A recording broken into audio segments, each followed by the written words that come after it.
Asisten Nyonya Aster menyiapkan beberapa makeup di atas meja untuk merias wajahku. Tangannya sangat lihai, seakan dia sudah sering melayani banyak orang yang mungkin hilir mudik di sini. Nyonya kenapa murung? Mungkin karena baru tiba di sini ya. Lihat, ayam berkokok, tandanya kedatangan Nyonya sudah ditunggu dan disetujui oleh semua penghuni di sini, bisiknya di telingaku. Penghuni di sini, kataku, perasaanku tidak enak. Iya, ini adalah tempat yang paling keren di dunia. Saya saja sudah lama bekerja di sini, tetap tidak bisa menjadi bagian mereka. Aduh, saya kelepasan bicara lagi. Padahal saya sudah sering diingatkan bahwa saya tidak boleh sering-sering berbicara dengan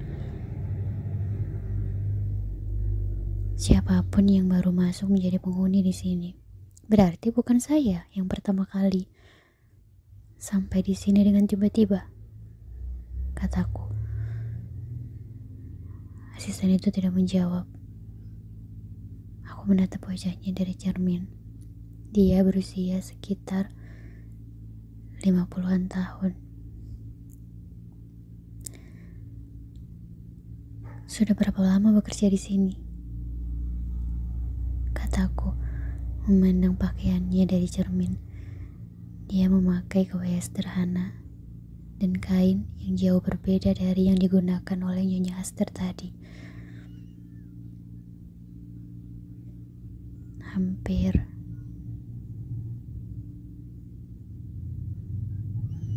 lebih dari 3/4 usia saya.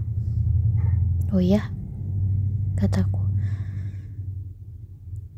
Bekerja dari umur berapa di sini?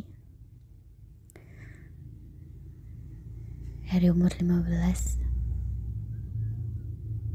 Katanya lagi kemudian sibuk merapikan rambutku.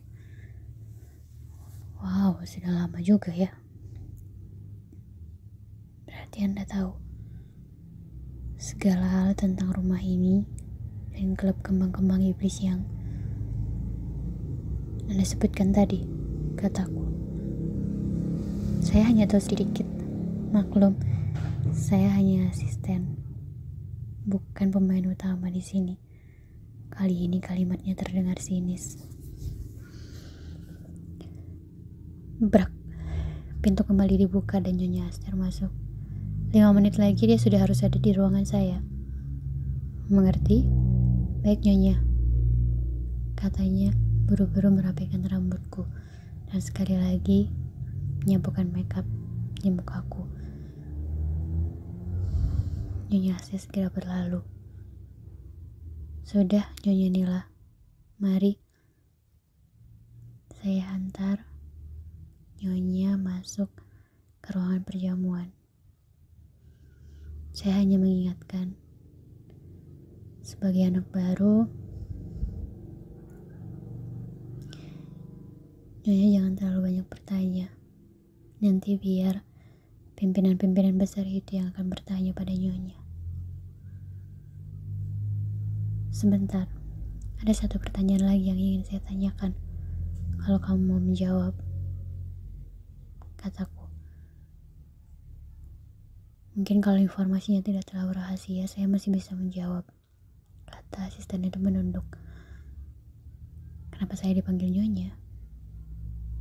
Bukan Nona, kataku.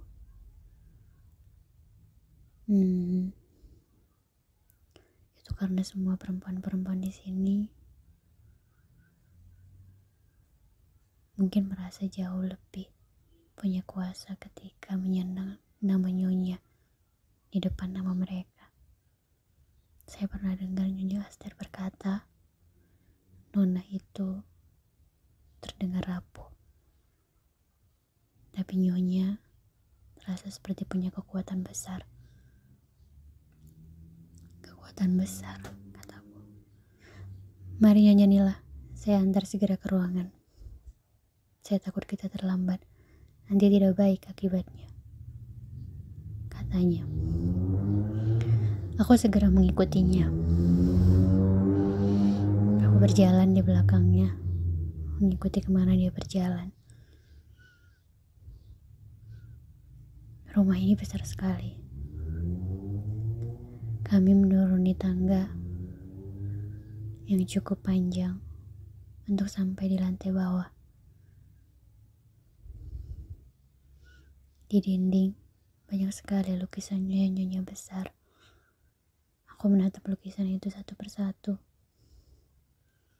sampai aku tiba di sebuah lukisan hitam putih. Sepertinya aku pernah melihat wajah-wajah itu. Tapi di mana? Aku mendekati lukisan itu, menatap wajah mereka satu persatu. Bukankah mereka nyonya-nyonya yang aku lihat di Nyonya Nila? Saya sudah peringatkan kalau nyonya tidak boleh macam-macam. Ayo ikut saya, kata asisten itu menarik tanganku.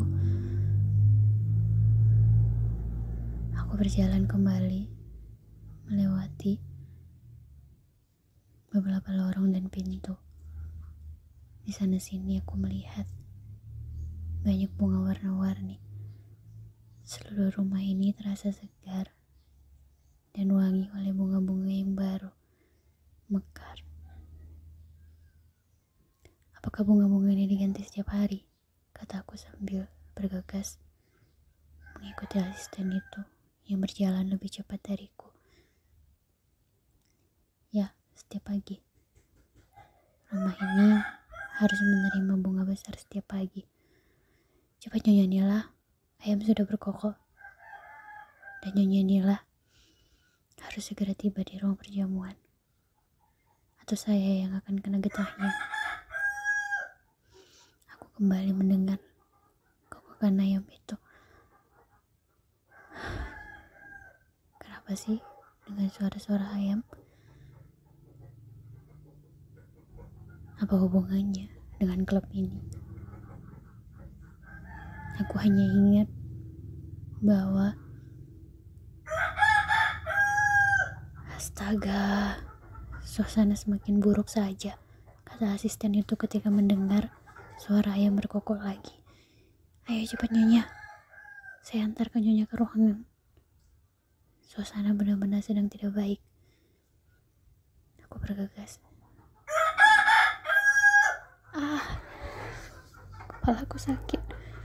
Kepalaku sakit, kataku kepada asisten itu. Apa saya bilang? Pertanda ayam-ayam itu memperingatkan sesuatu. Ayo cepat, kita masuk ke ruangan. Kepalaku sakit sekali, kataku. Aku terjatuh terhuyung-huyung.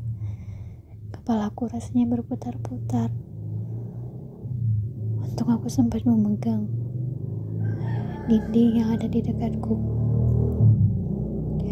Asisten itu memegang tanganku.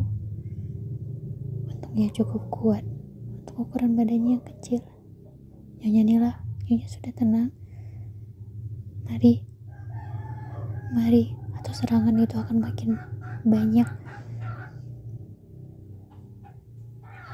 Hanya ruangan nyonya-nyonya besar yang bisa menjadi tempat perlindungan. Ayo, cepat sedikit lagi. Kita tinggal turun satu tangga lagi, dan Nyonya Nila akan aman berada di sana.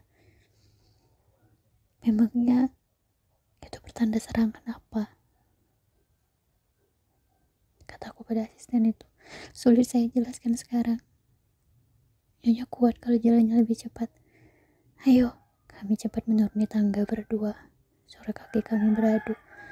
Aku bersandar pada dinding, takut terjatuh. Ayo, sedikit lagi, kita sudah hampir sampai di ruangan. Kami melihat akhirnya pintu hitam besar di depan. Asisten itu mengetok dan terdengar suara dari dalam. Masuk, bawa Nila masuk. Suasana sedang tidak aman di luar pintu ini. Asisten itu membuka pintu, membawaku ke dalam. Di sana sudah menunggu banyak sekali perempuan yang duduk, melingkar, dan mengenakan pakaian sama seperti yang kugunakan.